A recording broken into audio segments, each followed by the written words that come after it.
কাকে দেন এই টাকাগুলা বলেন বলেন। কি অবস্থা মাফ চাই ভাই, আমি যাই গা ভাই। আমার একটু সাহায্য করে দেন না। ও ভালো আম্মা, ভালো আম্মা গো। চলছে ভিক্ষাবৃত্তি। স্থান রাজধানীর গুলশান 2। আশপাশের সবগুলো এলাকাতেই ভিক্ষাবৃত্তি নিষিদ্ধ। আছে পুলিশি গ্রেফতারের নিয়ম। তাই ঢাকা জার্নালের ক্যামেরা দেখে পালানোর চেষ্টা। ভিক্ষা করা নিষেধ, আপনি কেন ভিক্ষা করছেন একটু বলবেন? একটু দাঁড়ান দাঁড়ান। না, আপনি আমার পিছে লাগছেন কি? আরো তো ফকির আছে। আপনি এখানে ভিক্ষা কেন? আরো মানুষের কাছে যান।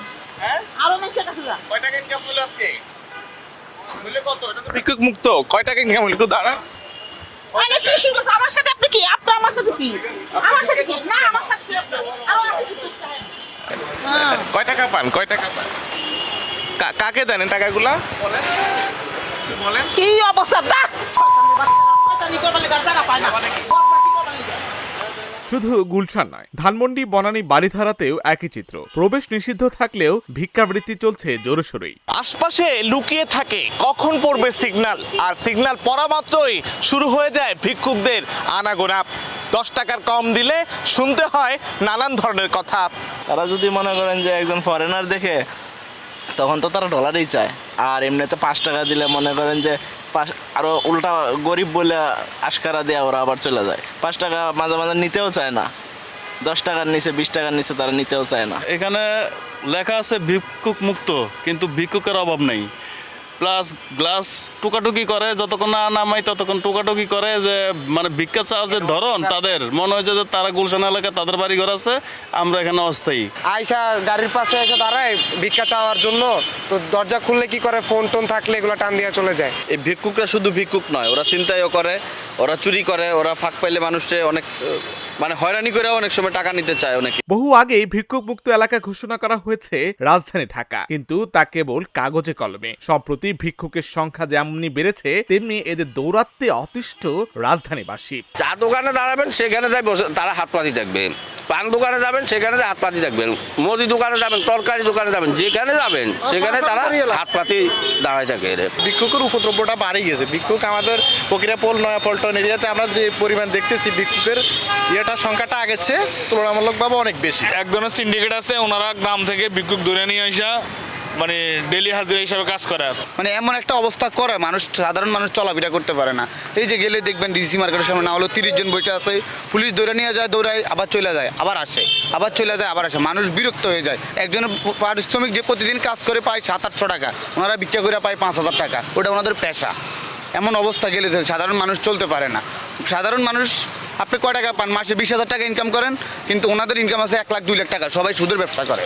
মূলত বিভিন্ন এলাকায় পুরনো জীর্ণশীর্ণ পোশাকে, কেউ হুইল চেয়ারে, কেউ গলায় অথবা হাতে হাসপাতালের প্রেসক্রিপশন নিয়ে ভিক্ষা করেন। অনেকে আবার ব্যবহার করেন শিশুদের। পেশাদার ভিক্ষুকদের কারণে প্রকৃত সাহায্য প্রার্থীদের সহযোগিতায় অনীহা দেখা যায় পথচারীদের। এদের অবস্থা ভালো, তারপর ওই মানে ভিক্ষুকের তো স্বভাব তো যায় না, এরা তো বিনা টাকা ইনকাম ভালো। পার ডে মনে করেন আমরা সারাদিন ব্যবসা করে যদি 2000 কামাই, ওরা ফ্রিতে 4000 কামাই নিয়ে যায়। ভালো বেশ নিয়ে আসে, গুলশানে এসে কাপড় চোপড় চেঞ্জ করে আর কি ভিক্ষার কাজে নামে আর কি। সিঙ্গেল গাড়ির কাছে যায়, প্রতিটা গাড়ির কাছেই যায়। এই জায়গা হচ্ছে বড় লোকের ব্যবসা। করতে চাইলে পাওয়া যায়, অন্য অন্য জায়গায় চাইলে তো আর পাওয়া যায় না। এই জায়গায় 10 টাকা করে দেয়, কেউ 50 টাকা দেয়, কেউ 100 টাকা দেয়। আপনি ঠিক পার্সনকে হেল্প করতে পারছেন কিনা, যদি সিন্ডিকেটগুলোর কাছে যদি টাকা যায়, তখন তো আসলে আপনার হেল্প করতে মন চাচ্ছে না। ওইটার কারণে কেউ যদি আসলেই নিডি হয়ে থাকে, তাহলে তাদের কাছে আসলে ওই সাহায্যটা পৌঁছানোটা ইজ ডিফিকাল্ট। ভিক্ষা বর্তমানে সামাজিক ব্যাধিতে পরিণত হয়েছে। অল্প পরিশ্রমে অধিক ইনকামের সুযোগ থাকায় এ শ্রেণীর মানুষের কাছে এটি পেশায় পরিণত হয়েছে। এই সমস্যা নিরসনে সরকারের পাশাপাশি ব্যক্তি পর্যায়েও পদক্ষেপ নিতে হবে। আমি অসুস্থ, আমার পায়ের তলায় ঘা, আমি হাঁটতে পারি না। সরকার তো সবই দেয়, দেয় তো, চোখ তুলে যে ফেলে দেয় না, এটা এমন কোনো কথা নেই। ওরা তো দেয় অবশ্য, কিন্তু আমাদের ওই টাকা দিয়ে পোষায় না, হয় না তো। আর কিছু টাকা দিত যদি বাড়ে বুড়ে এগুলো অসহায় মানুষগুলো যদি আরো বেশি করে দেখতো, তাহলে তার এগুলো তো ভিক্ষা ধান বাড়ায় না তো। সাধারণত ভিক্ষাবৃত্তি একটা দেশের সুনাম নষ্ট করে। এটা একটা ভাইরাস। এটা আপনার একজনকে দেখে আরেকজন বাড়ে। সাধারণত আমি যদি সারা দিন কোনো কাজ না করে ঘুরে ঘুরে যদি 2000 টাকা ইনকাম করতে পারি, সে তো ওটাই আমার প্রফেশন হয়ে যাবে। প্রাইভেট সেক্টরে এগিয়ে আসা হচ্ছে, সোশ্যাল আন্দোলন করা দরকার, প্রাতিষ্ঠানিক যে অবস্থানে আছে সেখান থেকে কাজ করা দরকার। আর গভর্নমেন্টে এটা আন্তরিকতার সাথে এই উদ্যোগগুলো নিতে হবে, আইন শৃঙ্খলা সঠিকভাবে প্রয়োগ করতে হবে যদি এই ব্যাধিমুক্ত আমরা করতে চাই।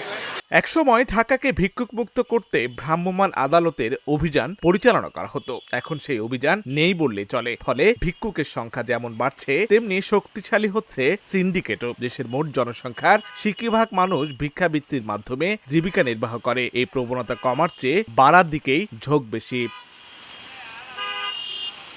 আশিক আরফিন, ঢাকা জার্নাল।